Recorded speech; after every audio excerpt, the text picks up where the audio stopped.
Player 2 has joined the game.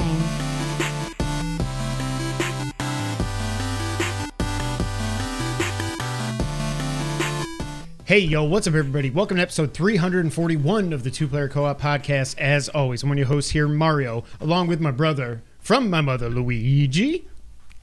I don't know what to say. I was getting ready to do a Waluigi, but I don't even know how Luigi sounds. If you're on audio services, we have mustaches. But if this is the first time you're ever... Even if you're not on audio services, well, we still have mustaches. Yes, and you might be asking yourself, what the hell is that?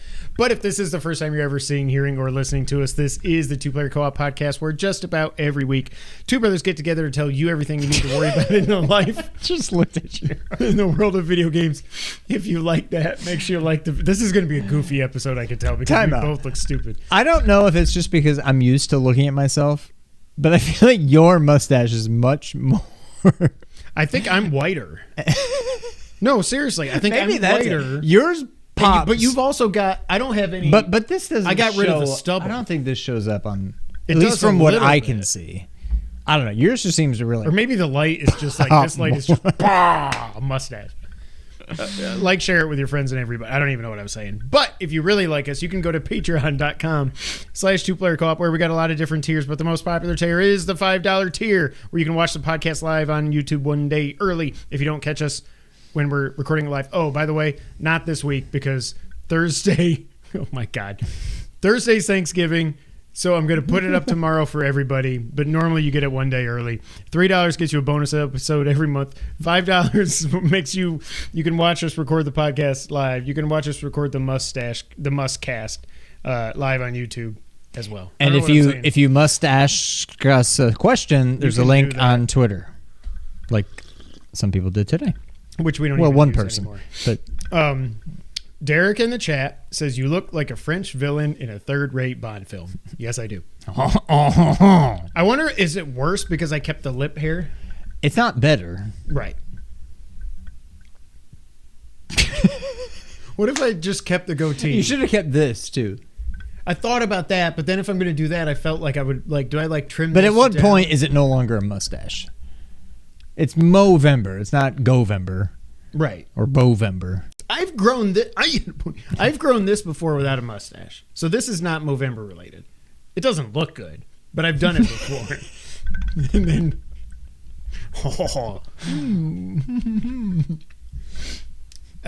yeah.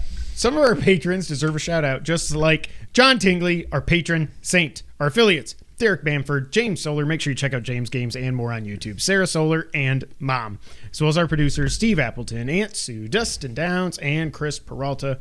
Also, make sure you check out PS Rewind on YouTube as well. If you like cool T-shirts and the like, we should put these faces on T-shirts. That would be hilarious if we were just like, Somebody would buy it. James would buy it. Shout out to James. Teespring.com/store/2player-co-op. How you doing, Sean? Doing good. We just had our local small town Christmas tree lighting, Christmas tree music, free hot chocolate, all that jazz. It's fun. It's a nice little... I mean, it's small town America. It was fun. Christmas music, Christmas lights, all that good stuff. Fun times had by all. It's the 21st. That is just crazy. I just remembered something, though, when I looked at the date that I wanted to put in here. Happy? Ah, yes. Happy 25th birthday to Ocarina of Time. How old do you feel? Because you remember that Christmas getting it, right? I think I got it with your the 64. Yeah. I remember that being 25 years, so 98. Funny how Movember coincides with no nut November. It all makes sense. Yes, if I keep this, that will... Yes, my wife is not a fan. 25 years, so 98. It's weird how, like, today, any game... I know I was a kid. I'm still a kid in at heart. Adult body. I don't know what that word was. It's just hilarious that 25 years ago, a Zelda game came out. And I was like, I can wait a month to play it. I'll wait and get it for Christmas. And I'm like, oh, here you go. Take my money. Give me the game. You didn't have money. No, I know. I was 14. Right? 14. Yeah, because you're 14 years now. old. Yeah, you're 39. I'm in my mid-30s. You had no disposable income. You couldn't get a job yet. I had allowance that I never spent. I could have bought it. Well, that's true. But I didn't have an N64. Right. You would have had to get two things. I guess that explains it. Right. But arguably the greatest game of all time, without argument, one of the greatest games of all time. Happy 25th birthday, Ocarina of Time. I've still never played through it. I've only played it a tiny bit on N64, honestly. You've only beaten the 3DS, version. Yeah. I mean, it's the superior version. Looks better, plays better. You've never experienced the Water Temple on the old school? Unless I watched you play it, no. I've never played. firsthand. Yeah. No. I've never had an N64. I guess I could get Switch Online. I actually should. But is that... How long is it before I get to the Water Temple? Is that Adult Link? It's the third adult temple. So 6 temples in. Yeah. I don't know if I can deal with it. But there's nothing difficult. No, I know. But it's just the item switching and I don't know how... But that's never a pain until you get to the Water Temple. And once you're done with the Water Temple... You never need to It's never a pain again. Yeah. Do somebody in the chat let me know, or in the comments, the N64 games on Switch Online, what is the analog stick? It must be the left analog, right? Because we would never because you would never the analog with the right it's and gotta then still be the use left. the D-pad. So it's got to be the left. Can you believe that we had to hold a controller like this? That's stupid. I mean, at least they put an analog. I mean, they had the analog. They were ahead of their time. We did a whole podcast episode on this on Nintendo and all their innovations and stuff. They did the analog before anybody else that matters did. Like the DualShock wasn't until 98 or 99, I think. Because remember, the first PlayStation controller didn't have the dual analogs. I mean, in the grand scheme of Saturn things... didn't have it. Jaguar didn't, but Jaguar had like a whole keyboard on its controller. In the grand scheme of things, it probably wouldn't have changed history that much. But if Nintendo had done the GameCube C stick, whatever you want to call it, instead of the C buttons on the N64, like dual analog, they would have been real ahead of their time. I mean, at the time, it was like nobody had ever done an analog, so they were already ahead of their time by putting one on. But those C buttons were stupid. I mean, I guess there's only some games where they use those C buttons in the way, like I think 007 and like Perfect Dark and stuff use them as like to move the camera. Yeah, which was but if you're playing terrible. Mortal Kombat, it treats it like a 6-button Genesis controller, right? Right. Yeah. B left, up, A down, right. Yeah. Right. Yeah. Weird thing I just realized: no Street Fighter games on the N64. That's weird. Saturn, PlayStation got Street Fighter collections. They got the Alpha games. They got Children of the Atom. It's just, well, that is weird. Speak of being ahead of the times, they were also, I thought Saturn released the analog first with Dreams. Dreams wasn't until, no, Dreams was like, oh, you might be right. Saturn had... But I want to say analog? Dreams wasn't until like 97 or 98. Yeah, they had a separate controller that was weird. It almost looked like a Dreamcast controller. Oh, well, that was Sega also, so maybe that's what it was. But it was like a big controller, like Duke-sized, where it had it had the left D-pad and an analog stick also, and it came bundled in with Dreams. Also, that's what I was going to say. They were ahead of the time with the analog. Wow. This you don't remember stupid thing? Yep. I don't know how you would hold it. Doesn't it look like a GameCube controller, though? GameCube? Wow, we just invented a new system. A GameCube. Oh my God, if I ever get a better... Yeah, if I get like a more powerful Pi, I'm going to call it the GameCube. Let me finish my sentence. So in US, that came out August 96. So that probably would have been before the N64. That beat the N64 by a month or two. Wow. I think the N64 was October, but I'm not sure. Where they were behind the times. Stupid looking controller. Show me that again. You know that's probably not coming through, but oops. Oh, just over it well enough. Enjoy. They can see the Yeah. You know how Retrobit makes like the Saturn controllers and the 6-button Genesis controllers and stuff that are authentic? Yeah. They also did one of those. Like, why? It seems unnecessary. what I was going to say is, this is like the 7th time I've tried this. Also, They were ahead of the times with that, although basically even with the times. They were behind the times with friggin' cartridges. Just imagine if the N64, if they weren't so stupid. The fact had that gone they with got discs. that they got anything to work on the N64 is amazing. Correct me if I'm wrong. I think Ocarina of Time was a 4 megabyte cart. Now, I don't know how they do that unless it's a hell of a lot of compression, because you had like 40 meg games on the Genesis. Like Super Street Fighter 2 was 40 megs. I'll never forget that because it was on the box. Am I crazy? Or was Ocarina 4 megs? Something is telling me it was 4 megs. I can see if I can find it. And that didn't even use the, the RAM cart or anything. Just look up Ocarina of Time N64 meg size. The meg. I'm starting to get used to my face. I'm not. Oops. Megs.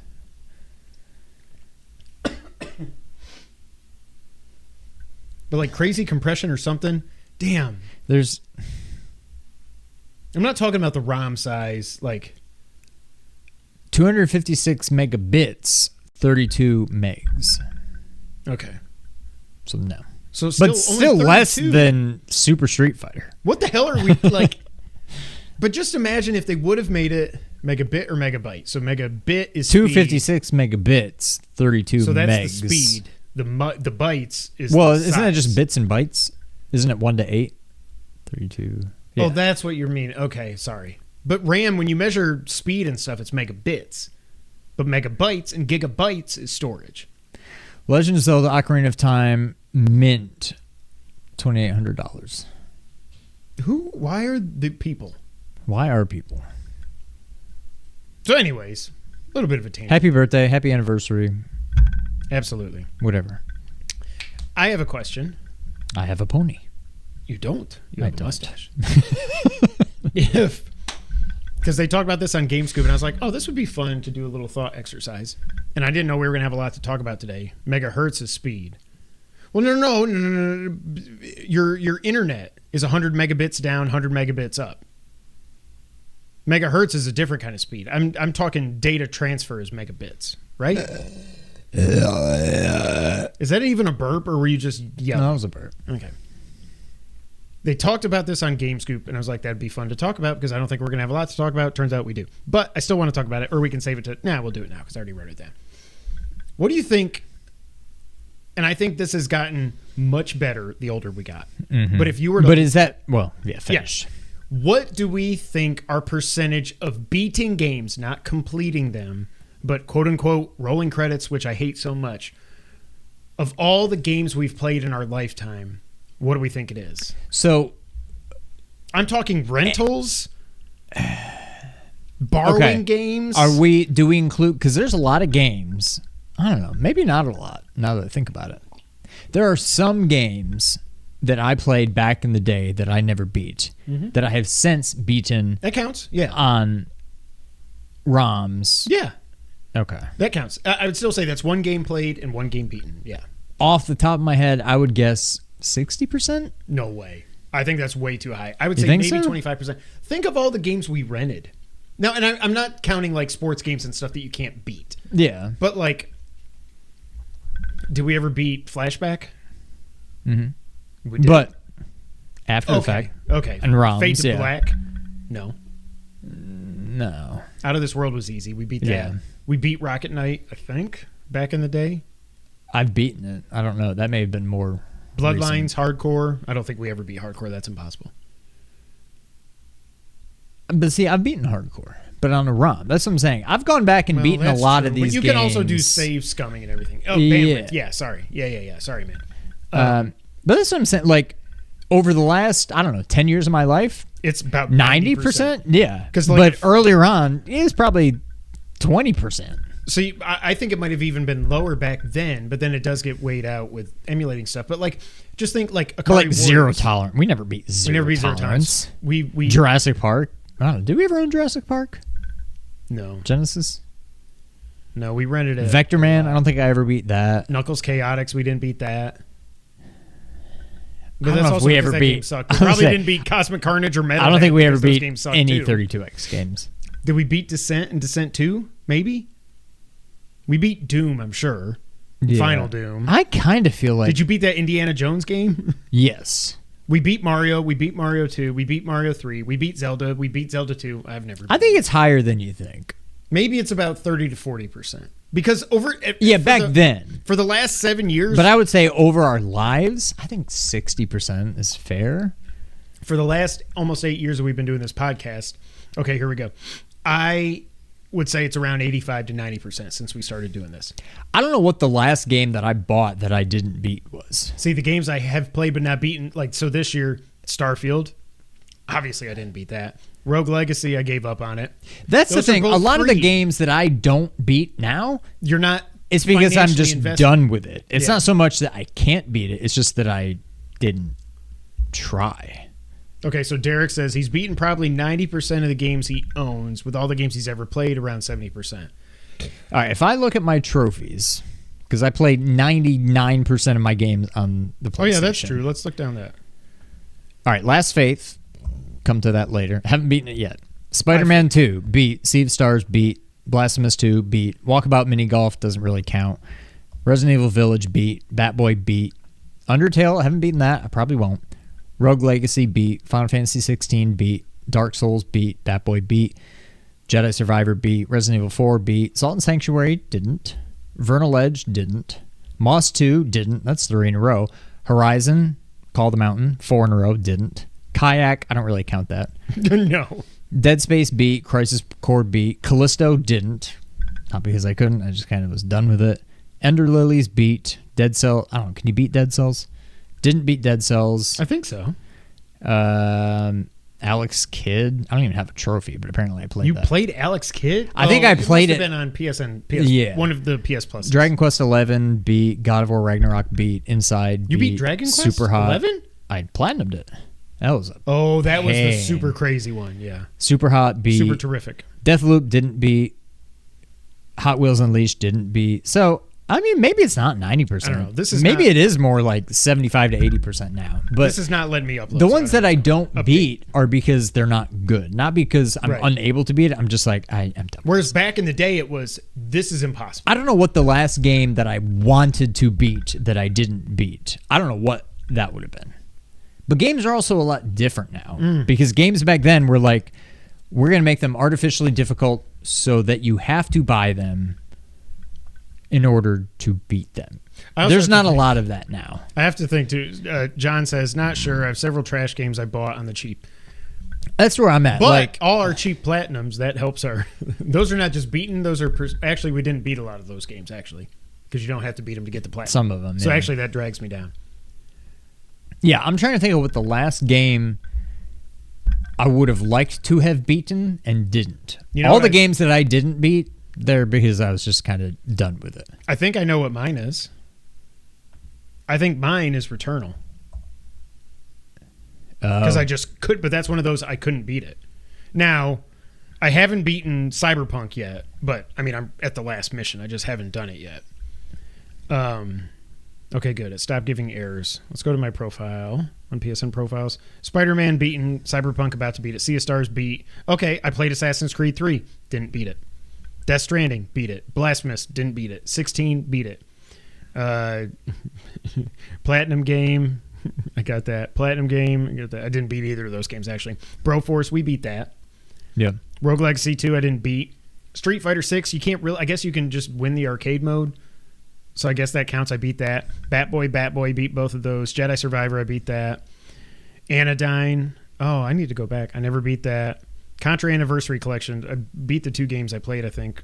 Resident Evil 2, I beat that. Resident Evil 4, I beat that. Gran Turismo 7 doesn't count. Call of the Mountain doesn't count. I mean, I didn't beat it.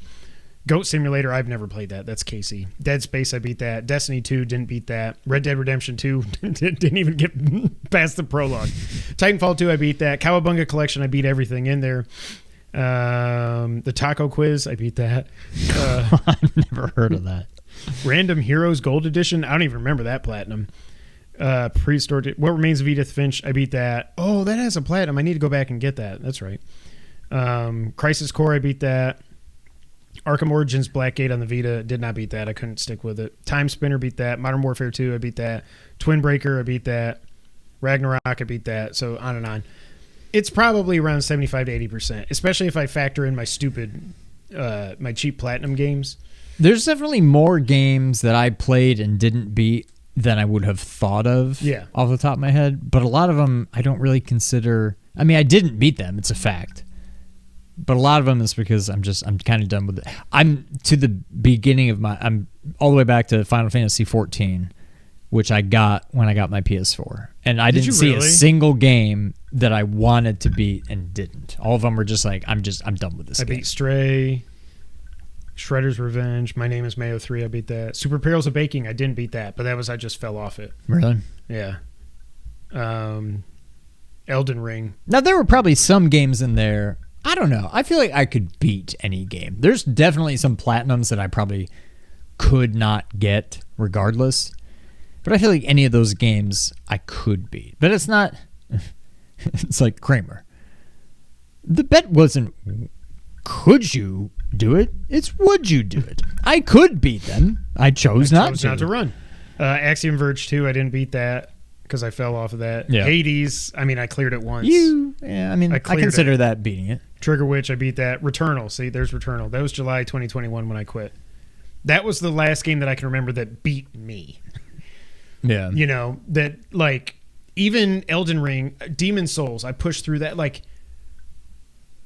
Elden Ring is the last game that I was like, I can do this. And then I was finally like, I can't do this. I'm just not good enough. It's just not going to happen. But not Elden Ring.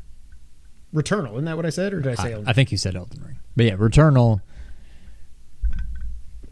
Elden Ring, shout out to me. I didn't think I was going to get past the first boss. And then you were like, just grind, do that. Go. I start looking up where's a good place to grind. Okay, level up. Okay, do this. Maybe I need to change my build. Okay.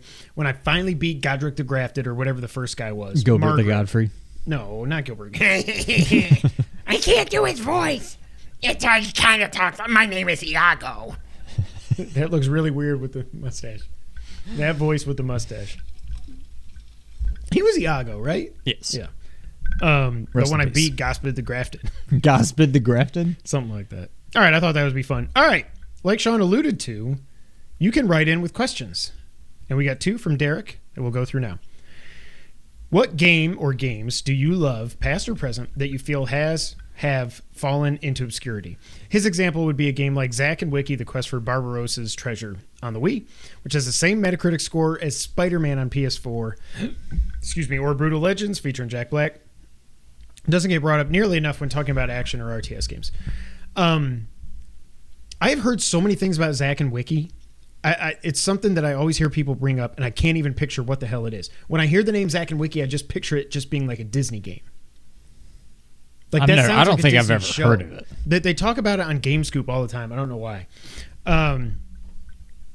So I had some thoughts. Let me see. It's got to load because I made a little thing here. Okay. Now, games that I wish would come back or obscure or they just don't get enough love.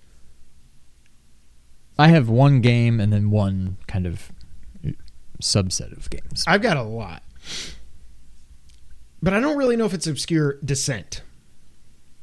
Mm-hmm. Descent was so friggin' cool. Now, supposedly Descent 3 is still coming out. Plus, in the world we live in, where every other game that comes out is a first-person shooter, basically. This would be a first-person shooter, but it's different. Like, this seems like that should be such a slam dunk. Like, I would play the crap out of that game. Yeah, and people might say, like, if you've never played this game, you can't understand what I'm about to say. But playing this game is not like playing Star Wars Squadrons, or Afterburner, or it's like small. You're not out in space. You're in like the Death Star kind of thing. Ship. Yeah, but there's no up and down. Like it's all. The fact that game came out in like 94 or 95 is amazing. Amazing, and I just freaking love it. Legacy of the Wizard. Now, obscure. I don't know how good it is because I've gone back a few times to try and play it. And I'm doesn't hold up. It doesn't really hold up, but in my mind it was great. Winback. Descent would count. Okay, awesome. Winback. Winback was fantastic. Now, was it called Winback 64, or was it just called Winback on Nintendo? Because it also came out on PS1 or PS2, I forget. In my mind, it was just called Winback. Winback was a third-person shooter for the N64. Cover base. Yeah, I think it later came to PS2. It was so cool. In my mind, like after Metal Gear came out, I was like, man, Winback's kind of like Metal Gear. It was not. But it was like a third-person cover-based shooter that just functioned really well, going back to the weird Nintendo 64 controller. I remember it being fine for that. I feel like my allergies are about to go crazy. I may have one of your sneezing fits here in a little bit. It's probably the mustache. I'm smelling the mustache. Winback was awesome. I looped these two together. Leapt. Beyond Oasis and Crusader Ascenti. You've probably heard of Beyond Oasis. Now, you guys watching, I mean, we talked about these a lot. The general public has probably not even heard of Crusader Ascenti. The general public, shooter. There you go. Maybe not. Yeah. Beyond Oasis, I feel like, is in a class almost on its own. Like, so it was before Crusader Ascenti. So at the time, it was like our Genesis Zelda. But it is not. But it's not. Like, it's in that same world, I guess. But it's much more, I say action-based, but like... It is. There have been... Obviously, Zelda has had a bigger je ne sais quoi on the zeitgeist than Beyond Oasis. Legend of Zelda has had tons of copycats. I can't think of a single Beyond Oasis copycat or a single game that Beyond Oasis was a copycat of. No, and it's, we definitely thought it was a Zelda game. And it's Zelda-ish. Because like, it's a top-down action adventure. It's top-down. You're fighting with a sword, and there's dungeons, but like it's... There's breakable weapons, which they work a lot better in that than they did Breath of the Wild. Yeah. You've got these 4 spirits eventually, or maybe 5, I can't remember. Honestly, I take that back, because the closest thing I can think of to Beyond Oasis is Legend of Oasis. And besides Legend of Oasis is probably that game. That game. I couldn't think of the name. That's what I thought you were going to say. Terranigma. Yeah. No, I mean for your like best like obscure. Well, yeah, but I mean that's Terranigma is closer to Beyond Oasis than it is to Zelda, I would say. Yeah. Well, and also Beyond Oasis, like I said, you have the spirits that go with you, and you get different powers based on them, and you can call them based on things you find in the environment. You also learn. You're putting in like down to forward punch command. You're putting in like forward, Street back, Fighter forward. You to can do like a Guile's flip with your Yeah. sword and stuff, and you get different moves based on which weapon you're holding. You know what I mean? Like, so freaking cool. We didn't own Legend, right? We did. We did. All I remember is it was very similar to the first. You had I just remember the HUD Dido was or horrible. Dido, Yeah. Ifrit. First time I'd ever heard the name Ifrit. And then all of a sudden it's in like every single Final Fantasy game. copy I Beyond don't know Oasis. which came first. Shade and the plant. What was his name? Blanca. It wasn't Blanca, but it was something like that. But anyways, and I think Legend had all 4 of those, but then it also had a wind thing that I don't remember its name, and brass, which was like say Brad. and Brad Pitt. Brass, which was like a sound-based thing.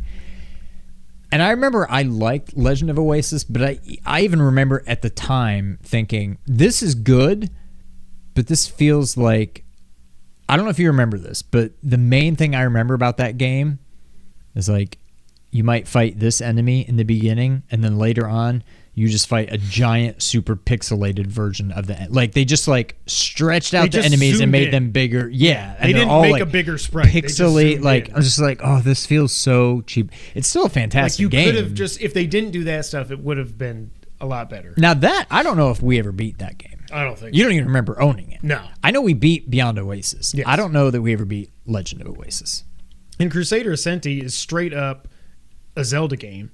Wears it on its sleeve, but it's so well done, and it's so lighthearted and fun, and it's not that difficult. I mean, Zelda 3 is definitely more difficult, but it's a great game. It holds up. I just beat it again, whatever it was, 2 or 3 years ago.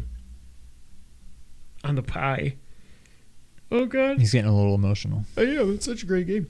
That is an emotional game, actually. Xenosaga Saga was a great JRPG trilogy on the PS2 that no one ever talks about anymore. I've at least heard of Xenosaga. And I also wrote down another Zelda game here, just because I can't believe there was only one of these games. 3D Dot Game Heroes. And I didn't play it until Sean let me borrow his copy. I stole it. I've still got it. It's in my PlayStation, and I don't know. I Literally in the PlayStation? Yeah, I need to like turn it back on just so I can eject and give it back to you. But like, I remember seeing that game. I think it came out in like 2013. I think it came out the same. Oh no, that might have been like 2010. Anyways, it doesn't matter. I don't know why I never owned that game, because I remember seeing it and I was like, oh my God, it's Zelda 1, but like on PlayStation, but with a different, and that game was freaking phenomenal. I cannot believe we never got, and that was an Atlas game. So was Crusader Ascenti. I don't remember that being Atlas. Yep, it just popped in my head when I just pictured the box art. Huh. And then another one I wrote down that I loved, and I don't know how obscure it is because it did get a collection here in the last couple years. But this game specifically, we did a Versus episode about it, and this one won, Mega Turrican. Mega Turrican, to us, we were, in my mind, I was like, this is our Super Metroid. This is Genesis. It's not. It's not. It's closer to Contra, but it's not even. But there's still exploration. There's secrets and stuff like that. You can turn into a ball. You've got a grappling hook. It had to be one of the best looking Genesis games ever made. And it was presented by Data East. So those are the ones that I came up with. Sean, what do you got? The one single solitary game that came to my mind, even though supposedly it might be coming back in some way, shape, or form, but I'm going to point to a specific one because it peaked with Guitar Hero 3. I think thought people about that, yeah. forget how like awesome and, pardon the pun, game-changing. Maybe not Guitar Hero 3, but just Guitar Hero in general. But Guitar Hero 3, I feel like, is when it went. It had the best that was when music. Rock Band came out too, right? Yeah, and then Guitar Hero 4 added like the drums and microphone and all that stuff. But like, I know there's been talk of it coming back again, but the last time it came back, Guitar Hero Live wasn't it. It was, I yeah, gave it was you like, mine. I was like, yeah. I don't even like this. But now It's like too the servers are complicated. dead. Like you can't even, there's just, it doesn't do anything anymore. But it was like 3 buttons. Instead of 5, there were 3, but each of the 3 had like a top and a bottom. So I guess there were technically 6 buttons. And it seemed like they were trying to make it more... They were trying to make it more realistic. Yeah, I'm like, don't do that. That's just not what we play for. This is not a game for people who play guitar. This is a game for people who want to be able to play guitar and can't. So I said Guitar Hero 3, but really Guitar Hero in general. And then the genre... Oh my God, what was it? Something on here made me think of it. Let me look. Oh, because he mentioned RTS games. Really just RTS games. Warcraft, Command & Conquer, Red Alert, basically Command & Conquer, StarCraft. Like, I feel like PC gaming has just turned into World of Warcraft and Baldur's Gate and these kind of RPG games and first-person shooters. And RTS games have just kind of fallen by the wayside. And, like, to me, that was... StarCraft was an RTS, right? Did you say that? I remember the first one I ever played, not even really knowing what it was, I'm pretty sure, was Command & Conquer. Not Red Alert, but Command & Conquer on N64. Yeah. And I didn't even know what it was. And then I fell in love with it. And I think it was, I don't remember if it was before or after that I got into like Warcraft 2 and later Warcraft, but it's not as good. And then I remember playing StarCraft at Uncle Pat's house. Wow. And all I remember, I remember the game, but like what sticks out to me about playing that game, Uncle Pat had, I think it was the first time I'd ever seen one in person. One of those keyboards where instead of just like this, it was like... Oh, yeah, it was like... They were like 45 degrees. Instead of this. Yeah. And I remember that just being weird, but like that was the first time I played StarCraft. To be ergonomic. I hate those things. I hate them. I don't know what word I just said. I said it wrong. But I had played Warcraft 2 at this time. I had played Command & Conquer, but like I think back to, shout out to Brent and Jason, like LAN parties at Brent's house in his garage, and we'd all log onto the server, and like we'd all like team up against, you know, however many like computer, you know, bad guys and whatever. But like that does not work without a keyboard and mouse. You can't do those games with a controller. Didn't we have Command and Conquer Red Alert on Saturn? Am I crazy? We never had it. We may have rented it or something, but I don't think we had it. I remember renting original Command and Conquer on N64. Maybe I just played it on our computer, I guess. And at the time, I loved it. And then once I really got into the genre, I'm like, oh, you can't really do this the right way with a controller. You need once you played on mouse PC, and you're keyboard. like, I can't go back. Yeah. Yeah. So, yeah, that was what I came up with. I like it. Thank you, Derek. See, this is fun. This is why you guys got to write in with questions. Now, this next one's a lot sadder. Do you regret your PSVR 2 purchase? Is there something on the horizon that will draw you back in? No pun intended. I was wondering if it was a pun. Okay. I never beat Horizon. I got motion sick for the first time, and I never went back. I was like, I can't. Well, but that was from Kayak. Oh yeah, it was Kayak when I kept hitting the rocks, and then I was like, "Blah." Yeah. I need to hook it back up. I was having so much fun with playing Gran Turismo 7. I have never cared about simulation racing games. That was the first was time I played that. unreal. I literally I was downstairs. I almost fell out of the chair I know. the first time I turned. I'm like, You're like, whoa, you gotta lean. What's happening? Yeah. It made me want to get a freaking $300 steering. I didn't do it, but it made me want to get a steering wheel. Yeah. I wouldn't say I regret it. And I say that from the vantage point of, would my life be any different right now if I had an extra $500 in the bank? Right. No, it wouldn't. Oh yeah, Beetle Adventure Racing. I have heard good things about that, John. People love that game. Beetle, not Bugs, but the Bug, the VW Bug. Yeah. So from that standpoint, I wouldn't say that I regret it, but I can not regret it while simultaneously wishing there was more to do with it. I loved Horizon. Did you beat it? I never Did you beat say it. you beat it? There's another one that I never beat. Man, I thought when I played it, I'm like, this is currently my game of the year. Well, it was the first game we played this year. Well, it was after and Dead Space. Yeah. It's not better than Dead Space. At the time, I figured it would be in the top 10 for sure. It's probably not anymore. I've got it number 10 right now, but I have not updated this with some of the last few games I've played, so it's not going to make my top 10, I don't think. But like, I had so much fun doing that.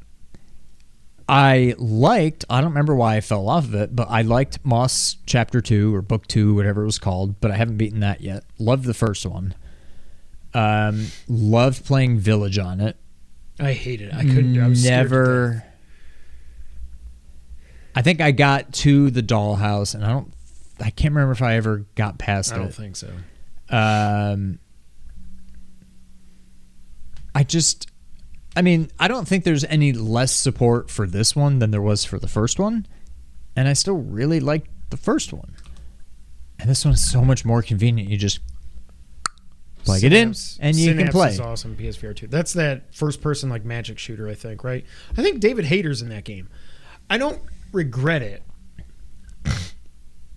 I think I need to change my mindset on this because I think it could be so much better than it is, and I don't understand why they just refuse to support it any more than they have been. And maybe VR development is way more intense than I realize, but me as a stupid idiot outsider that doesn't know what he's talking about, it's easy to say port every single first-person shooter to PSVR. Port Do that Firewatch. Immediately. Yeah, Just do not even Firewatch. first-person shooters. Yeah. Any first-person games, put it on Edith PSVR Finch, 2. all those games, every like that. single one. Tacoma, of them. all that. Gone Home. Now, whatever it's clearly, that's more involved than I understand it to be. No, you because just copy and paste, and then you say instead of the right stick to look around, you put do head. this. Yeah, you put head in the code. But I wish it got more support.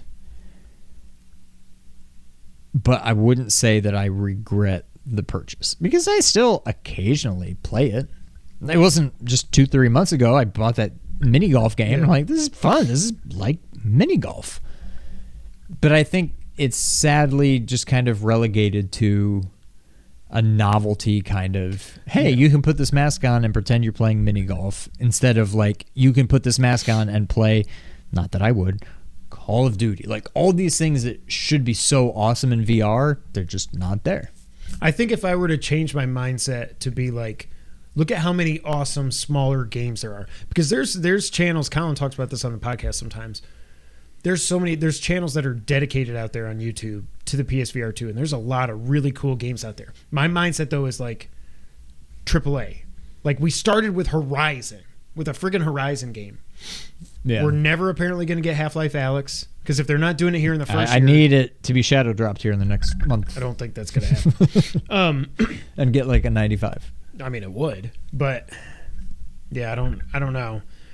There's nothing on the horizon that I know of that'll draw me back in. The thing is, it's a roguelite first-person shooter with stormtrooper accuracy and force powers. I think that is the one that David Hayter does voices for. There's nothing I know of that's on the horizon that'll draw me back in. It's Alyx. If they do somehow, if Alyx ends up coming out on this thing, it was worth it. Period. Also, hello, give us freaking...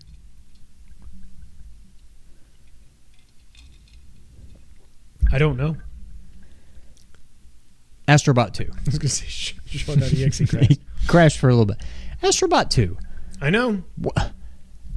Didn't they buy that freaking studio? Like, what else are you doing if not Astrobot 2? Well, they used to be Studio Japan, which now they've turned them into Team Asobi. Or something. Ahsoka. Asuka. Yeah, I don't know. That would be awesome. But I got to think right now, with what they did to the Vita. with the what? Also, shout out to Capcom. I mean, Capcom's doing their part. You put Resident Evil Village on there. You put RE4 VR will get me to go back into it. Oh yeah, that's still coming. Free update too. So like Capcom, I love me some Capcom. They're doing the right thing. Like, you're taking a game now. Maybe it was developed. It probably was developed to some extent with VR in mind. I mean, 7 was basically it was like, you can play this on VR. Right. 8, Village they added later. 4 they're adding later. But I'm guessing it was probably developed with VR in the back of their minds. And maybe that's why it was so easy to just take that game and now, hey, you can also play in VR. But like, if other studios would do that, I mean, and clearly it's just the cost benefit analysis, whatever, is not in their favor. They're like, why would we spend the time to do that for like 1,000 people that own? Yeah. So I kind of get it. I wish there was more support, but I wouldn't say I regret buying it. And you know what just came to my mind? It kind of makes me feel like having... Dancing? You make me feel like dancing. Like having a should-be good player on your fantasy team that you don't want to trade away because you are holding on to hope that maybe eventually they will figure it out. The PSVR 2 is Devontae Adams. You're like, PSVR 2 is my whole fantasy. I don't want to trade it away because I'm hoping that eventually it'll be worth it. But yeah. By the way, what a shitty football weekend. I lost to the tush push. That's what made me lose my game. And the Giants won a game. How stupid are we? I hate that I'm rooting for us to lose, but I am 100%. Well, I'm rooting for us to lose, but at the same time, holy prisoner of the moment, I want Caleb Williams. Yeah. However, I also like Tommy DeVito. I don't think he's the answer at quarterback, but I like him in general.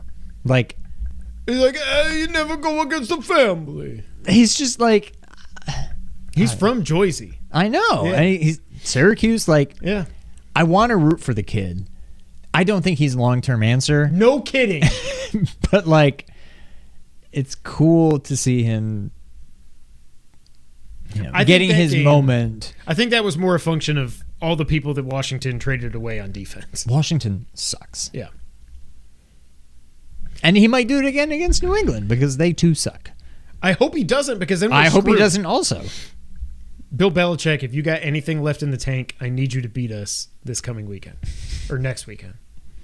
Is it this weekend? It's this weekend. We got to lose that game because then we've got the head-to-head with them. Oh, we got to either get Caleb or Marvin. Okay. That's it for the opening section of the podcast. Wow, 45 minutes in. I didn't think we had anything to talk about. Let's get to what we've been playing. We got a couple of games that we're playing that were new this week. One is old but new again. The first one is just new. Sean, we reached out for review codes, and they said, sorry, we don't have enough. By the way, Colin always says, like if you're a small creator or whatever, and like you've got a presence and whatever, and you reach out to somebody and they're thinking about giving you codes, and then they're like, sorry, we just didn't have any more codes left. He said, that is complete bullshit. Because he's like, I have got tens of thousands of codes I could give away for Hebroxia and Hebroxia for everything. Like, so whenever they tell you they don't have codes, that's bullshit. Oh, just so you know. Oh, they didn't even get back to us. Yeah, they did. They wrote back. Oh, well, I never saw it. Oh. What did they say? We don't have enough? Yeah. Well, screw you. That being said, I am enjoying the game. We did not get a free copy of it. I paid for it. I'm enjoying it. I haven't gotten to play it too much. Because of another game. Yes. It is if ever there were a 2D Bloodborne, it is this game. It's closer to Bloodborne than it is like Blasphemous. I would say Blasphemous is just flat out Metroidvania. Mm-hmm. This is a Metroidvania in presentation, but like in combat, in difficulty, the leveling up system, all these things. It is flat out a Soulsborne game. You can choose your class. You can be a magic person. You can be a gun wielder. You can be a sword person.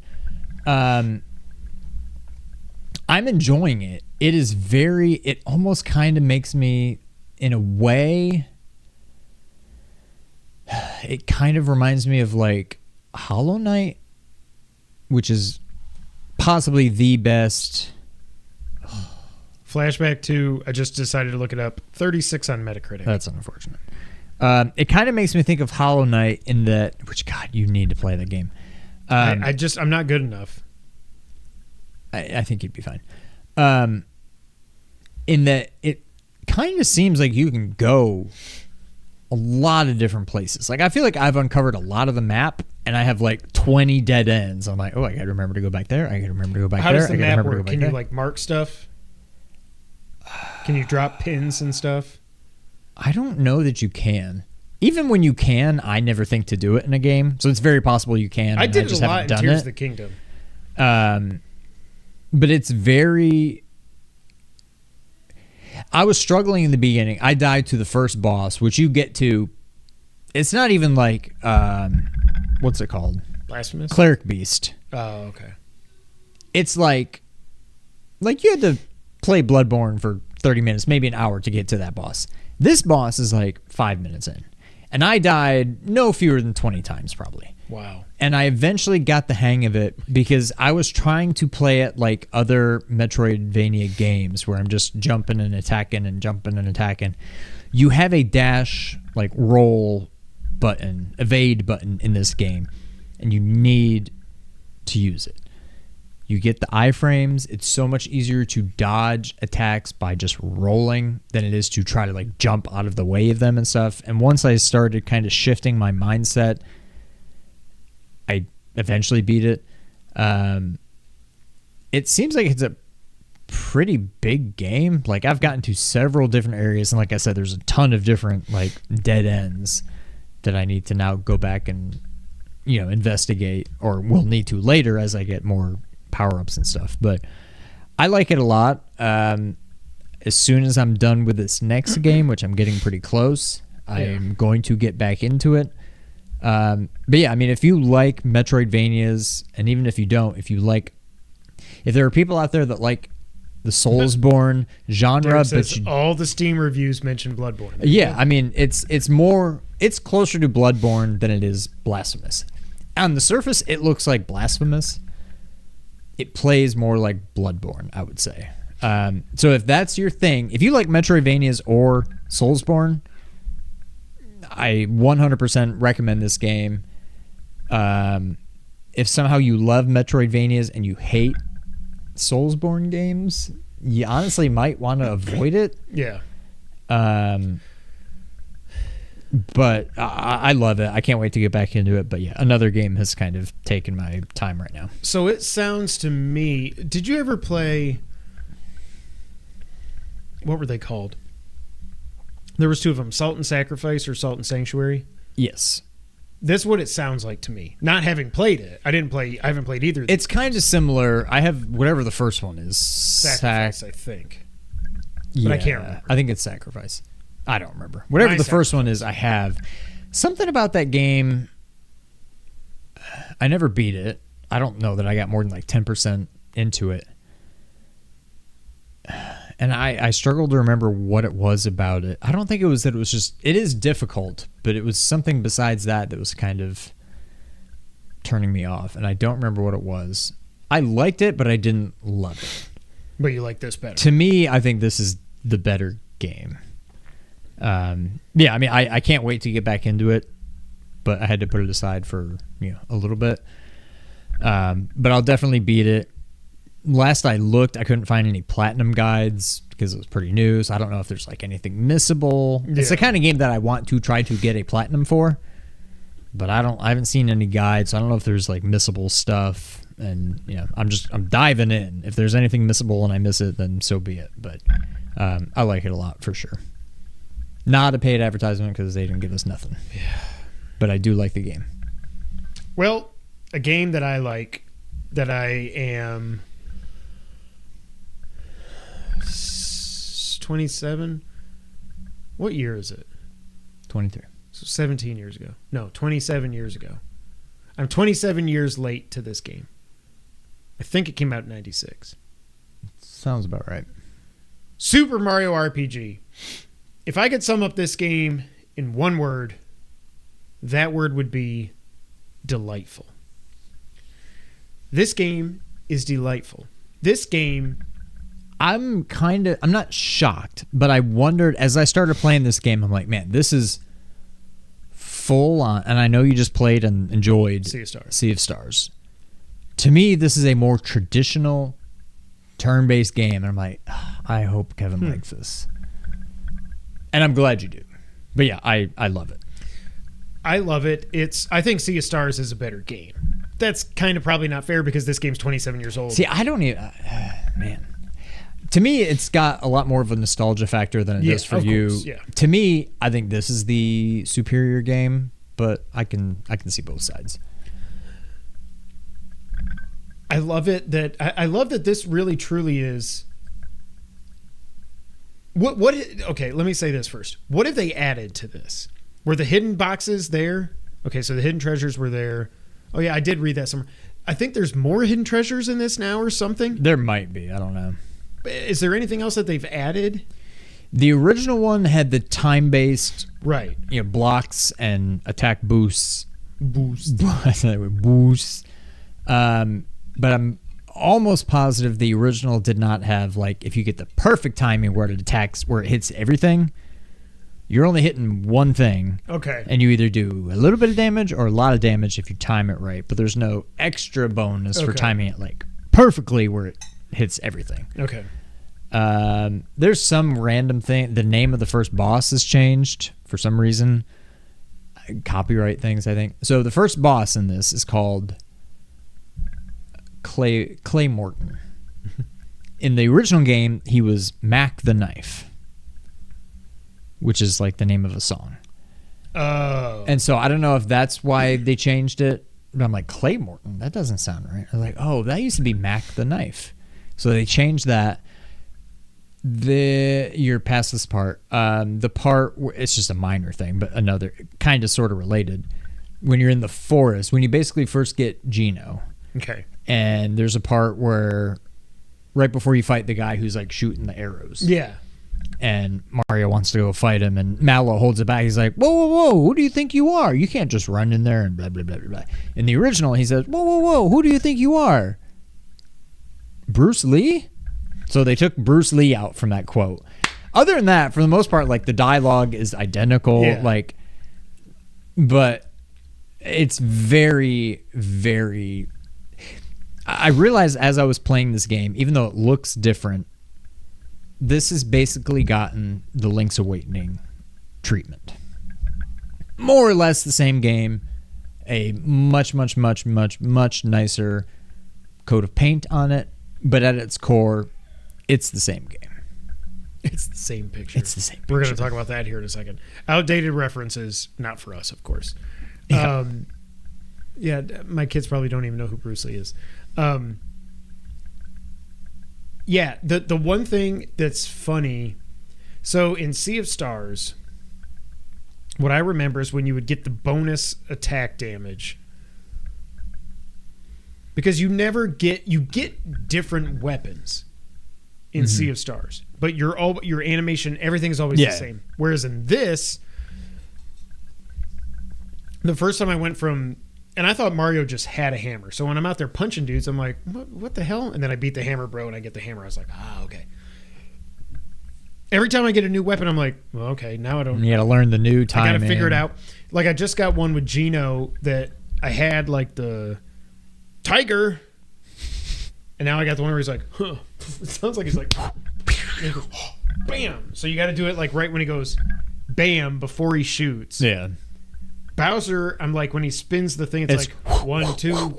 Yeah. I'm like, but then when I think about it too much and I try to count like 1, 2, and it's just, I like that it does the sounds and the little visual flair, because it was weird. That was something you had to turn on in Sea of Stars. I'm like, well, no, I definitely, because I want to know if I did this right or not, so I know if I have to adjust my timing and stuff.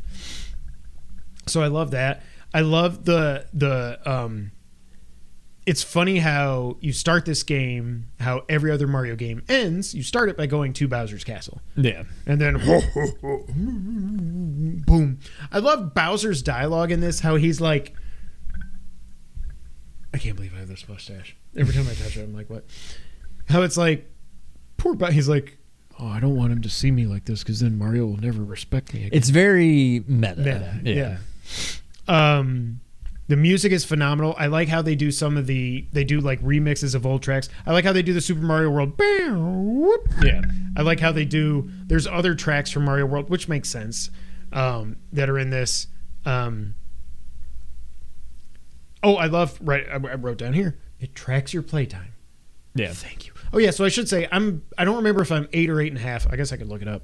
I don't know. I'm thinking I'm around, based on what I saw, the last thing I remember and about how much I've played since then, I think I'm right at like 11 hours. And I would guess I will beat the game within another half hour. Certainly by 12 hours. I've gone back and done some optional stuff, but for the most part, I've been just kind of mainline. So I'm at 8:45. I'm in the castle where you're gold to sneak in. Okay. So you're getting the fake prince, like that is not Mallow. So you have 5 stars. Yes.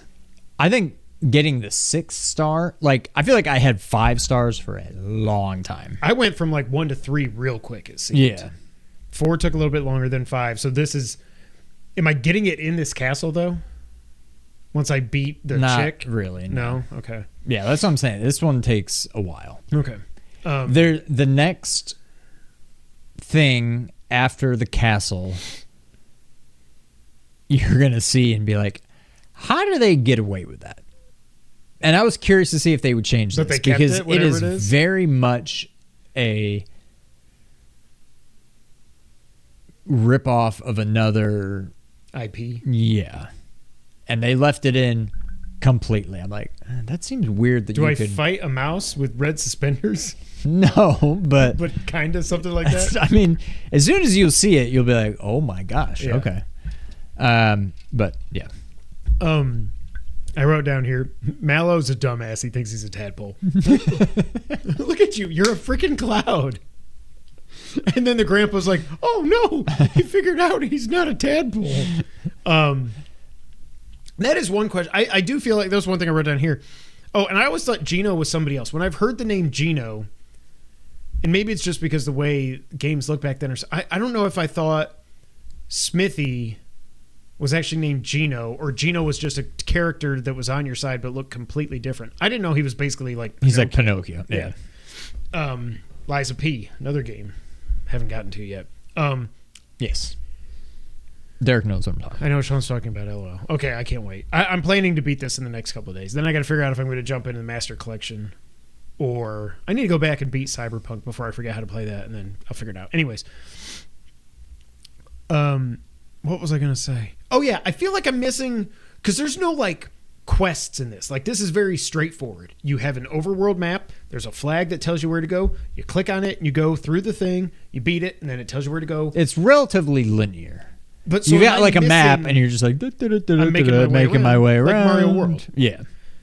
Am I missing... Like, are there side quests? Like, I know there's some things like, oh, the guy wants me to give him some cricket jam. I found that. I gave it to him, whatever. But, like...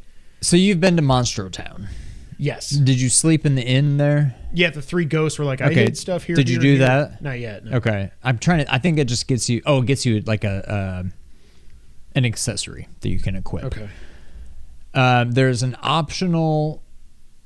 At least in the original, I'm sure it's in this, there's an optional final boss in Monster Town. There's a locked door in Monster Town. You can eventually open that, and it's like the equivalent of like Millennia kind of thing. Okay. So there are side quests like that, but I don't think there's a whole lot of... There's not a whole lot of reason to go back and visit previous places that I can think of. However, in this game, and I haven't done any of it yet, I remember they said you can like fight tougher versions of some of the bosses. And I don't know, do you just go back there and when you get back to the boss room, it's just there and you fight him again, but it's tougher? Or do they somehow weave that into the story somehow? That I don't know. But I would guess a half hour from beating it, and maybe less than that. Like I'm in the final area. Is the last thing you do get the 7th star, or do you get the stars and then you go fight Smithy? That I don't know, because I've still only got 6, but I'm at what I think is the end, and I'm guessing it's like, you got the 7th star, congratulations, roll credits. That's how I think it kind of ends, but I could be wrong. So when you say you're surprised because it's more like standard turn-based, one of the things that I was not prepared for is once I got my full party, like when I just had 3 dudes, if we all died, okay, I'm dead. Boom, game over, reload your last save. Okay, cool. And I like how it saves almost every room. Yeah. That is amazing. But then once I've got a full party and like somebody goes down and then it gets back to their turn, it's like, do you want to skip it or do you want to switch? That's new. That was not like that in the first one. I think you could swap them out. Like pre-battle? I think maybe even during the battle. But I think once somebody died, I don't think it gave you like a quasi-turn for them where you could swap them out for somebody that was still alive. Mm-hmm. I think that's new, but I could be wrong. That's not in a lot of RPGs. Usually, if you have somebody out there that's dead, you just don't get that turn anymore until you bring them back to life. Whatever, so that caught me off guard. At first, I was like, oh, man, I don't get my HP back after every fight. Like, I couldn't see the stars. But I got used to it. And it seems like you get so many friggin' items in this, and I've got so much cash now that, like, if I run out of mid-mushrooms and stuff, I can just go buy them. It's not that bad. There's nothing really in this game that's so expensive. Like, if you ever need to restock on items, just do it. Like, I don't think you'll ever be to the point where, like, man, I really want that weapon or that armor, and I don't have enough for it. Like, just I don't want to get to the end of the game and have 2,500 gold coins. That's where I'm I'm like, at. what the heck? Yeah. If you need something, buy it. I think you'll be fine. Laptop's about to die. Bye, Derek. See it. I'm so glad they're playing Fortnite again. Let me text my child.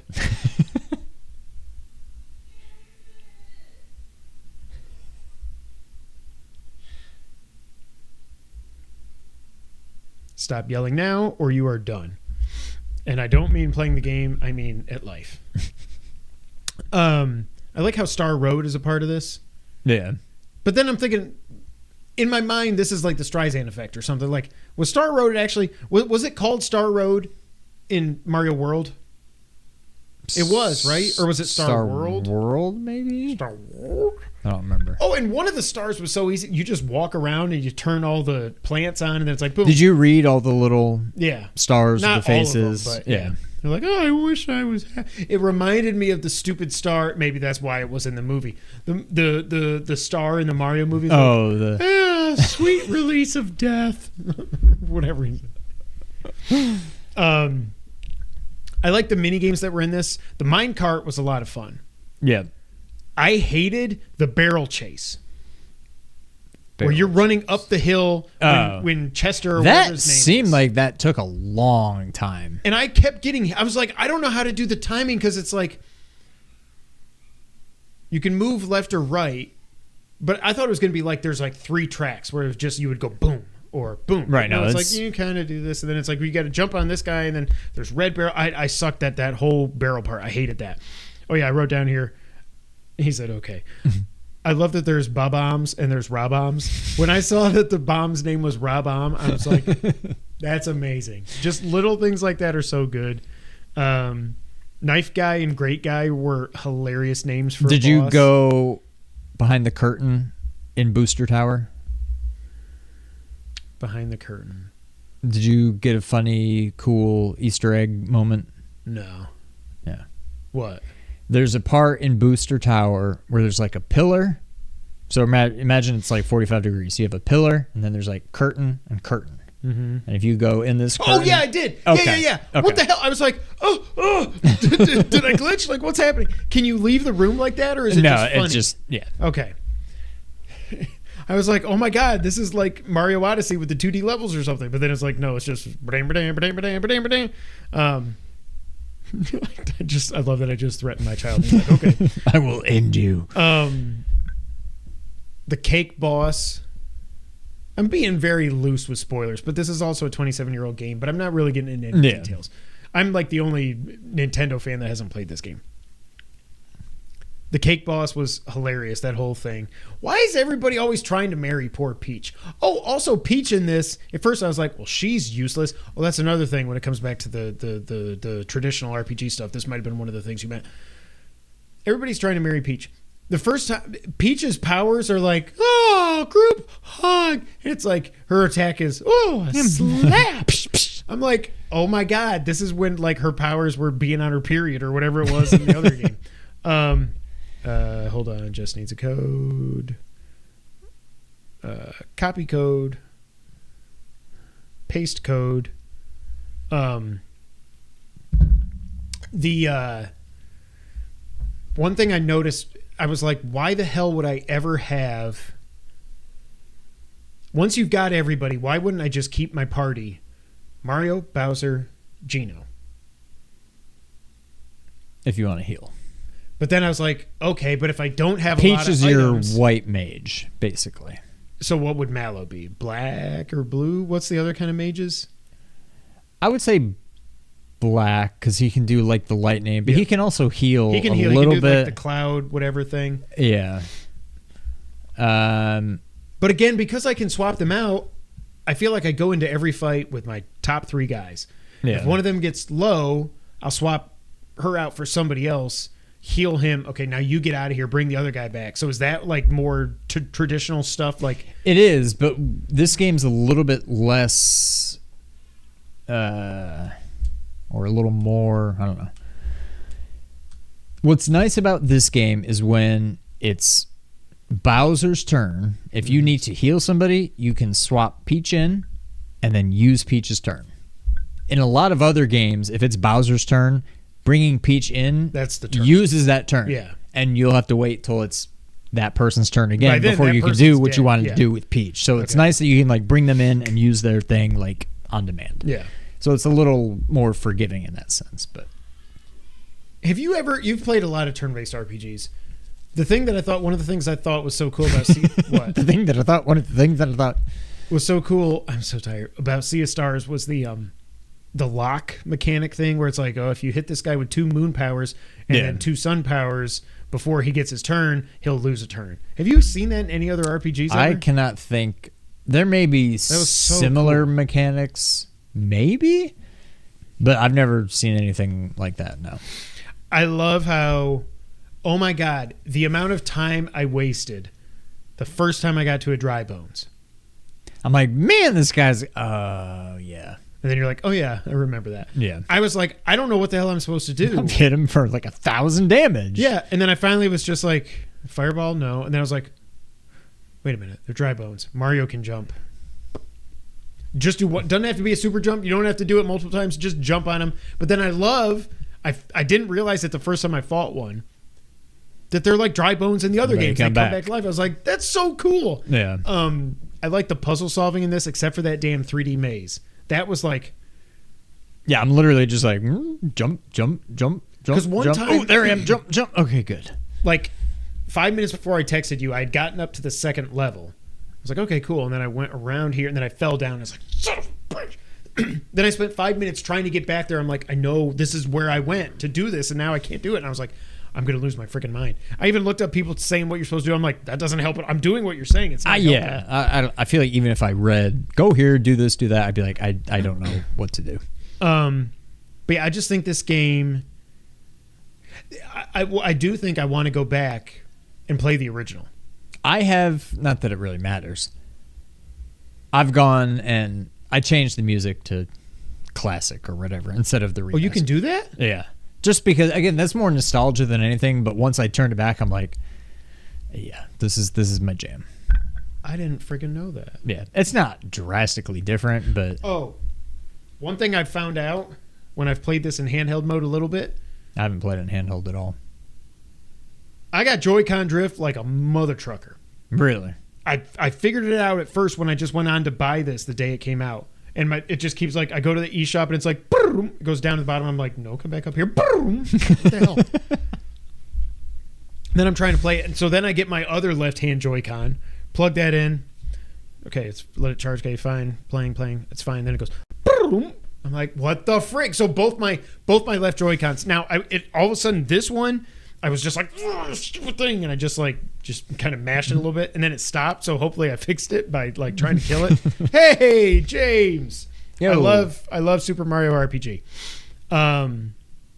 Yeah, it's like I said at the beginning, this game in one word is delightful. I love this game so much. It's not my game of the year or anything. I think I like Sea of Stars better because I don't have the nostalgia. It's my first time ever playing it. But this is one of those, like, after I just came off of Spider-Man 2 and this emotional story and spending 30 hours in there, getting the platinum trophy, this is such a great palate cleanser.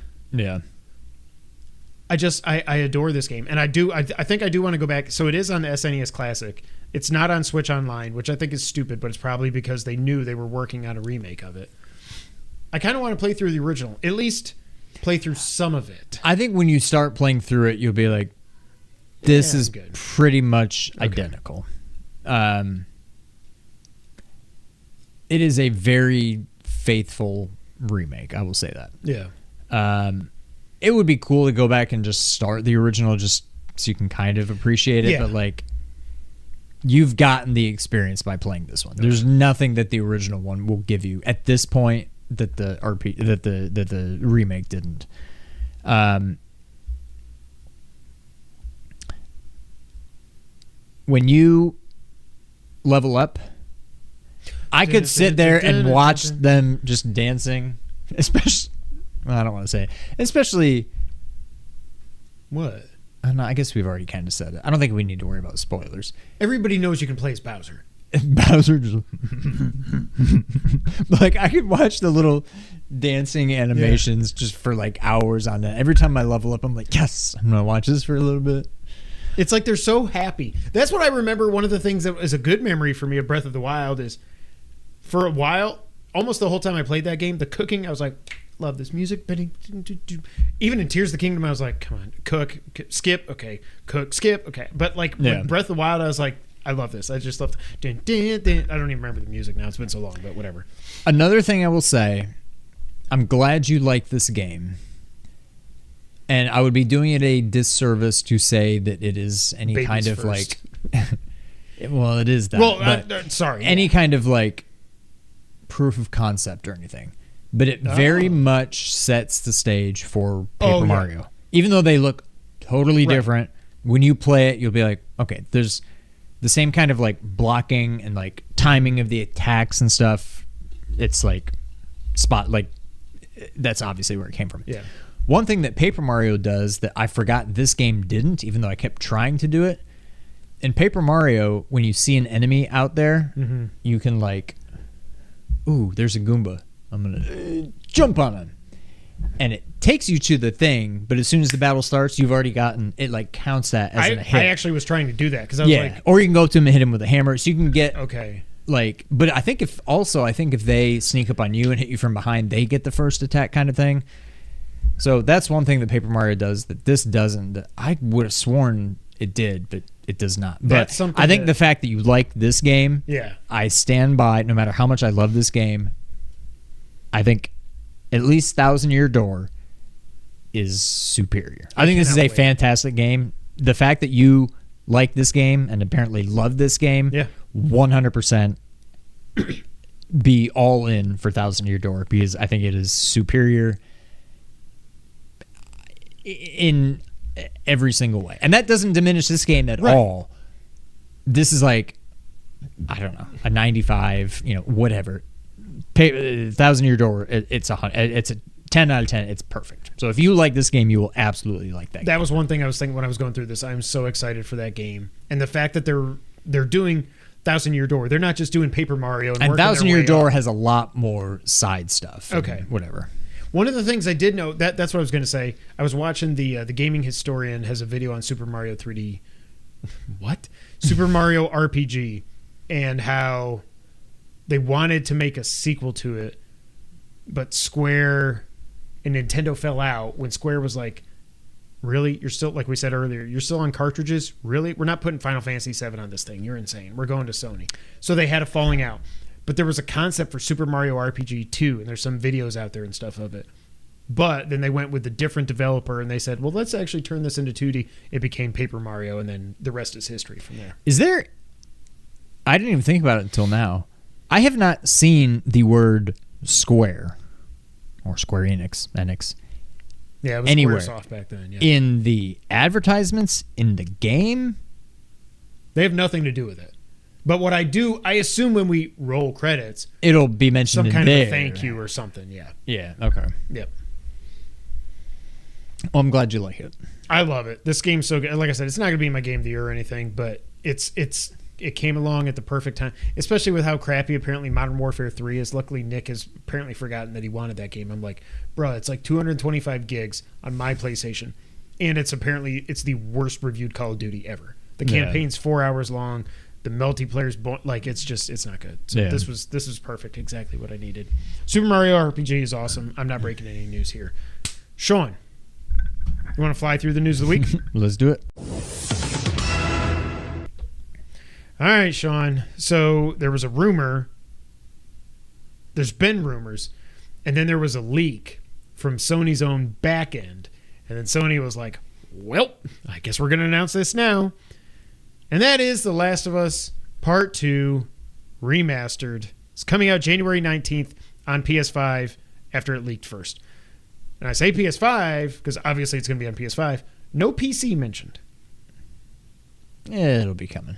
Didn't Last of Us Part 1... Oh, wait. No, that didn't come to PC. It came to PC. Isn't that what you drafted and sucked? Or was that something else? And I think it was something else. There was some Last of Us that you drafted, and it was like a 50 or something. Was that Part 1, or was that just The Last of Us that eventually came to PC? I think it was just The Last of Us PC. Was it? And then Part 1 was... No, because Part 1 was last year. What the hell did I draft that sucked? I think it was Part 1. I think it was, yeah. So Part 2 will come to PC. It's just... That's what I was trying to think. They didn't come at the same time. Okay, this makes sense then.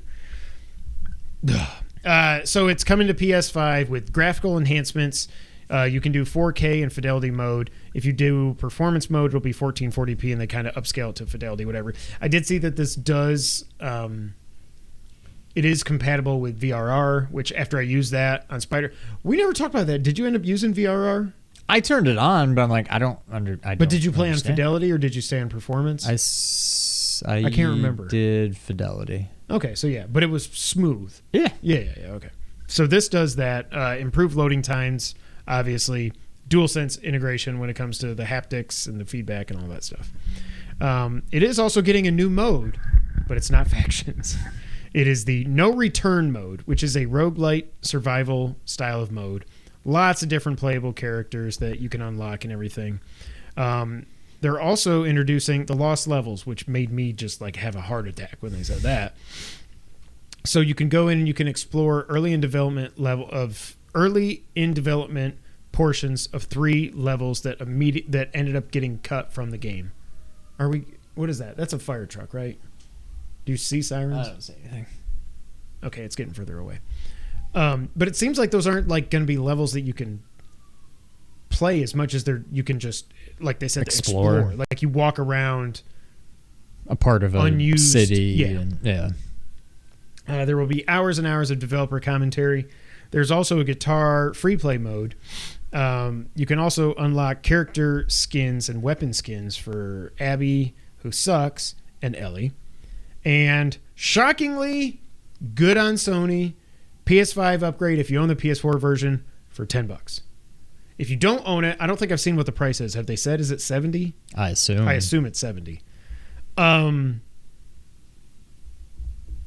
Last of Us Part 2. 3-year-old game getting remastered. What do you think, Sean? I will probably get it. Oh I've been toying for $10. I wouldn't if it was. I mean, I've been toying with going back and getting the platinum on this anyway. Now I'm like, okay, well, now I kind of have a reason to. It will depend on when this. Well, I mean, we know when it's coming out, but what's around it? Yeah, exactly. If there's nothing else going on, which right now there's not, for $10, I'll probably get it. I'll probably just play through it with a guide. I don't need to be surprised by anything. Like, I just play through it, make sure I don't miss any collectibles. Yeah, I can skip all the cutscenes, get the platinum. Wow. Why did it do that? You didn't even touch it, did you? Oh, it fell. Okay. Oh, maybe. Oh, it'd be nice if we were getting, new microphones. That would be nice. Do I think it's needed? No. No. I still cannot tell if that image on Twitter is meant to be a joke. No, it's real. They're the same picture. They're literally the same picture. Literally, why would you even show that? You haven't remastered that, no matter what I think of the story, and if you know me, you know I hate the story. That game, I cannot believe I played that on my launch year base PS4, and it looked and ran like it did. Yeah. Unbelievable. It is a technical masterpiece. What else can you do? Like, it's the same. It's the Pam meme. This game is the living embodiment of the Pam meme. It's the same picture. Yeah. I think this is ridiculous. I would say now, you could say, oh, Kevin, this is ridiculous, but they released The Last of Us 1 3 times. True, but now the PS3 to the PS4, that remastered version, yes, it was only a year apart. However, because the stinky PS3 was so stupid, you could not play. The Last of Us came out 5 months before the PS4 came out, and you could not play it on the PS4 because backwards compatibility was not a thing. Yeah. So that remastered made sense. Now, should it have been $40 or should it have been like a $10 upgrade or whatever? We don't need to relitigate all that. The PS4, this didn't need to be. And then The Last of Us Part 1, you can argue about the $70 thing, whatever. That game made so many improvements to the regular game and the remastered version. Played so much better than the first game. It looked better. They changed Ellie's model, everything. That's great. This, though, I just don't understand why a game that came out 3 years ago needs to be remastered. A game that was, like I said, a technical masterpiece when it came out. What are we doing? It's definitely not needed. I'm curious how much... Like, I don't think anybody would pay $70 for this. If you somehow haven't... I mean, there's plenty of people that haven't played Part 2, I'm sure.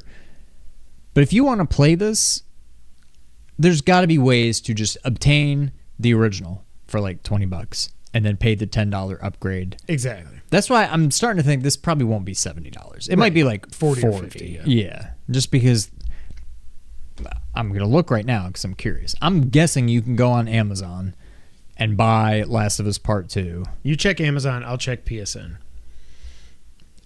Oh, you know what? It's not going to tell me the price because I bought it physically, so it will tell me the price. $40. There's one on sale for $30. So I bet $40 because it looks like you can get it. Last of Us Part 2 is $40. Okay. I mean, you can get it hard copy, physical edition, whatever, for $30, and then an extra $10 for the upgrade. So there's no way this is going to be $70. Now, what I will say, even though I don't know how much I'll mess around with it, it's not just a remaster. I'm kind of intrigued by the roguelike thing. That's true. I don't care about commentary. I've never understood, especially in video games, let alone shows, movies. I don't understand.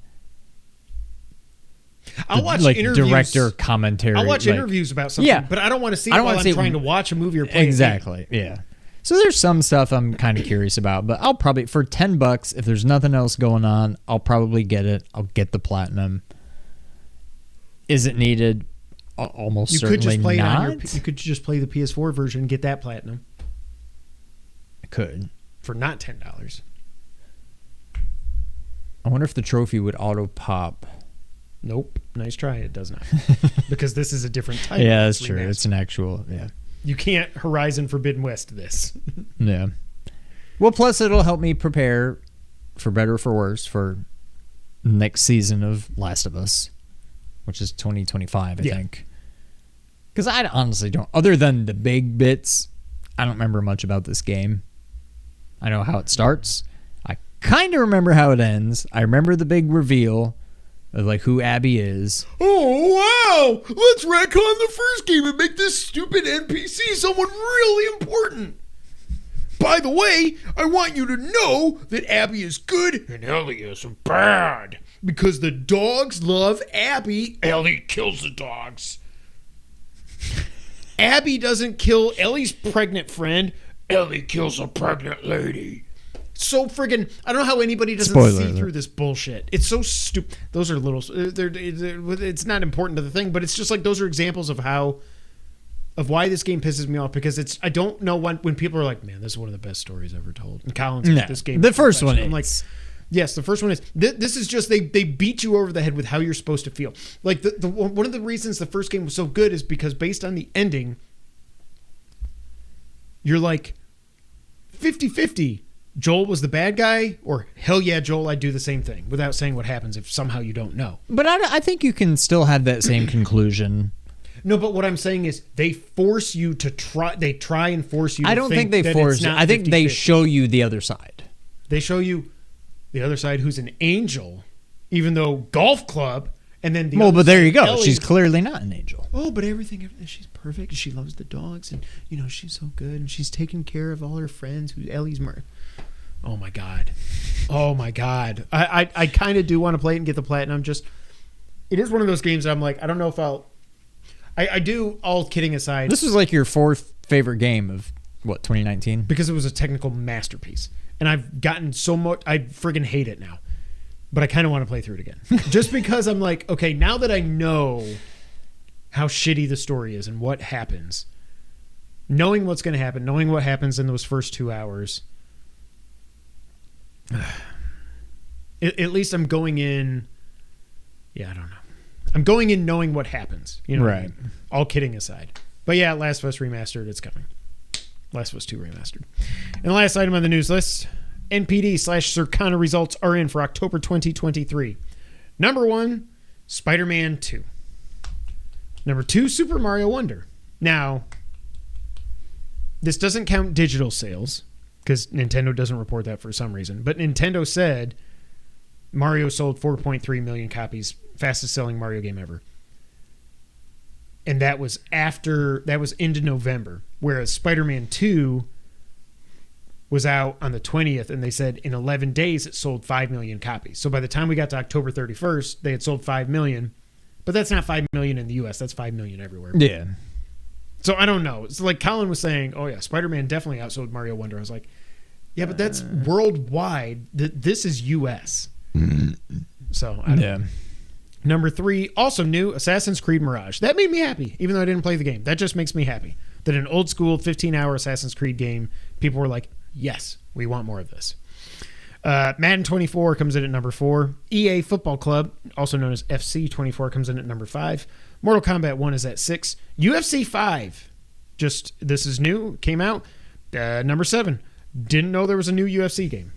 I didn't know there had been 5 of them. NHL 24 debuting at number 8. All right. No one in America even watches hockey.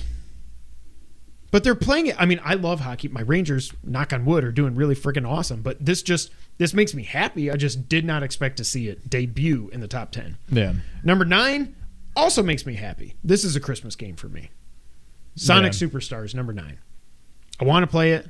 Heard some good things. Hogwarts Legacy comes back in at number 10. Also, did you notice, if you go through all the nominations, I didn't realize it till Colin was saying this. Guess what is the best-selling game of the year? Reviewed very well and got nominated for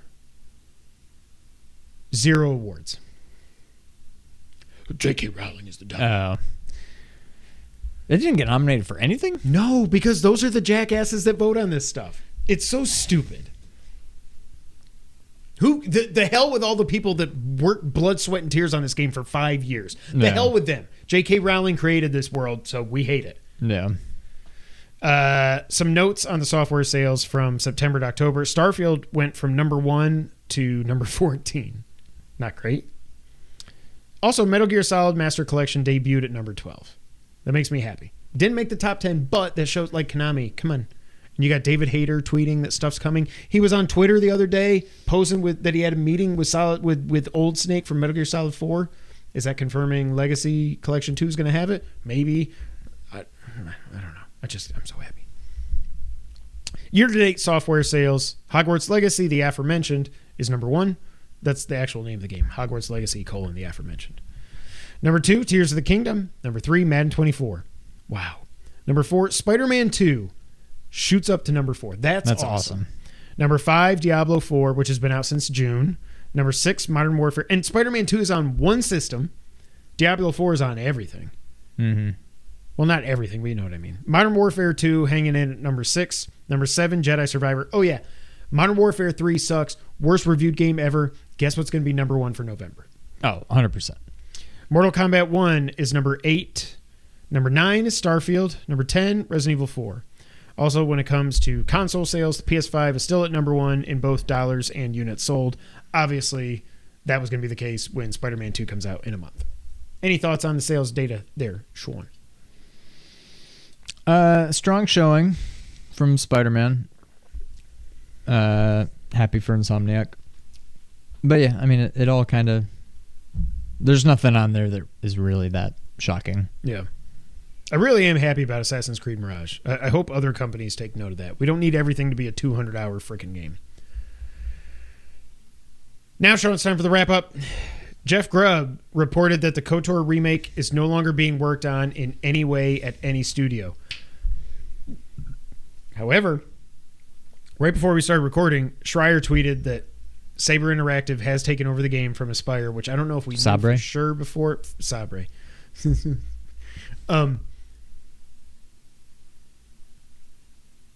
Lost the train of thought. It's gone.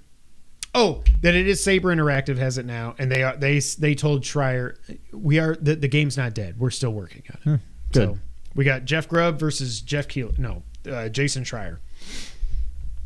Rocksteady is debuting. They have debuted the first video in a new video series around Suicide Squad: Kill the Justice League.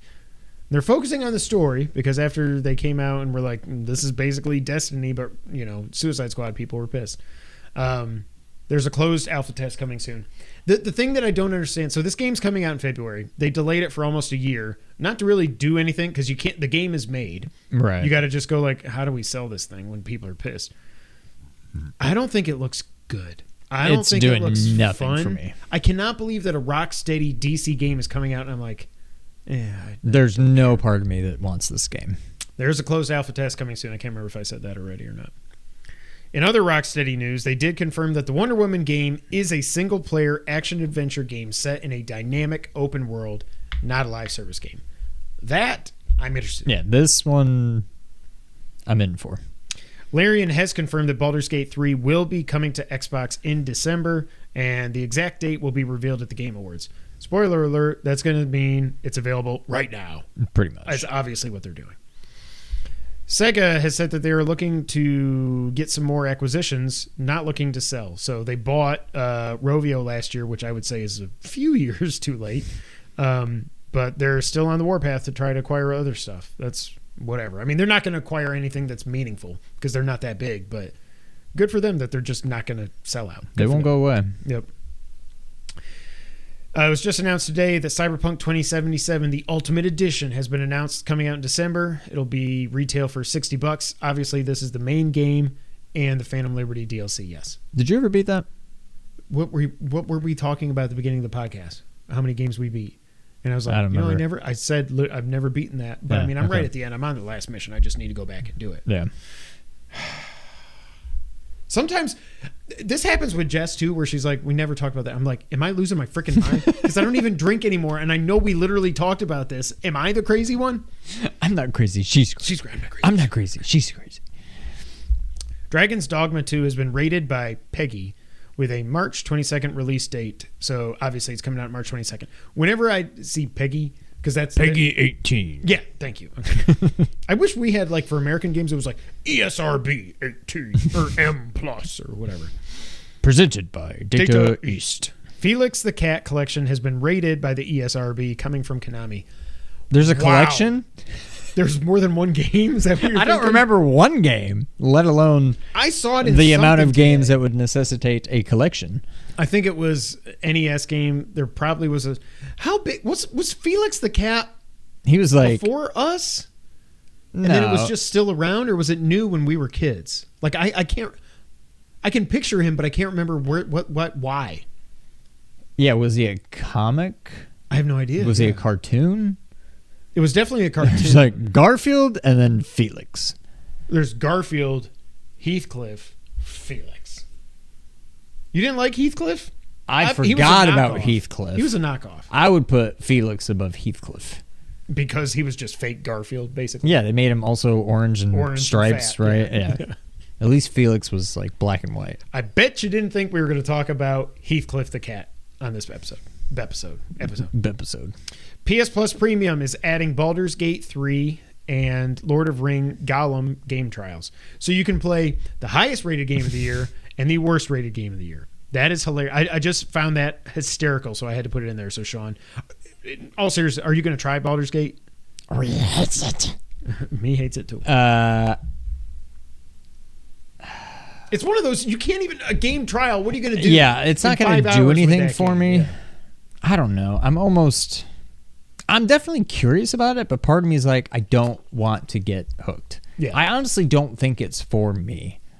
Despite enjoying RPGs, I don't know. I might try it out, but I'm sure it's a fantastic game. I Yeah. don't think it's for me. But As much as I have loved Sea of Stars and now Mario RPG, this is like just jumping in. It's like, oh, okay, I can swim in the shallow end of a pool with floaties on. I think I'm going to go try to surf 100-foot wave. You know what I Right. mean? For me, like it ain't happening. PS Plus extra games for November have been announced. Teardown. Oh, I forgot that's out. Teardown. This is the one that looks like Minecraft, but you just blow shit. It looks like a lot of fun. I think I'm going to download that. Dragon's Dogma Dark Arisen, Dead Island Definitive Edition, Iodine Chronicle Rising, Mobile Suit Gundam Extreme versus Maxi Boost On. That's the name. That's one name. And others. It's not a great month. no. PS Plus Premium for November gets a lot of games, and it's kind of a decent month. Grandia, I think, is a great RPG from what I remember. I'm not 100% sure. Jet Moto, that's awesome. Up. Didn't the movie Up come out way after the PS1? What I wonder, I don't even know if this is like a PS2 game. Up I don't know what this game is. Klonoa Fantasy Reverie series, and Parappa the Rappa 2. Also was announced right before we went online to record. I lost my train of thought. Oh, because I read Switch Online. That's what happened. Right before we started recording, it was announced that Jet Force Gemini is coming to the Switch Online expansion pass in December. Did you ever play that on N64? No. I've heard amazing things about it, but I don't have the expansion pass, so I'm not going to play it. Ladies and gentlemen, that is it for this episode of the Two Player Co-op Podcast. We hit an hour 40, and I really thought I wasn't even going to get to an hour. That's crazy. Been a lot of fun. I don't think we're going to have an episode next week because, honestly, there's going to be nothing to talk about. It's Thanksgiving here in the States. There's going to be no news. Sorry I forgot about Mario Mondays this week. My kids are off from school, so it didn't even feel like and I was working yesterday, but it didn't feel like a Monday. And then in the Discord today, I found out that I forgot, and I was like, well, we'll just take a week off. So Mario Mondays will be back next week. We're going to get together and record some more episodes for the next coming weeks, but yeah, so hope everybody in the States has a great Thanksgiving. Thank y'all for watching / listening. Sorry about the mustaches, but Sean, go ahead and take us out. Thank you for playing.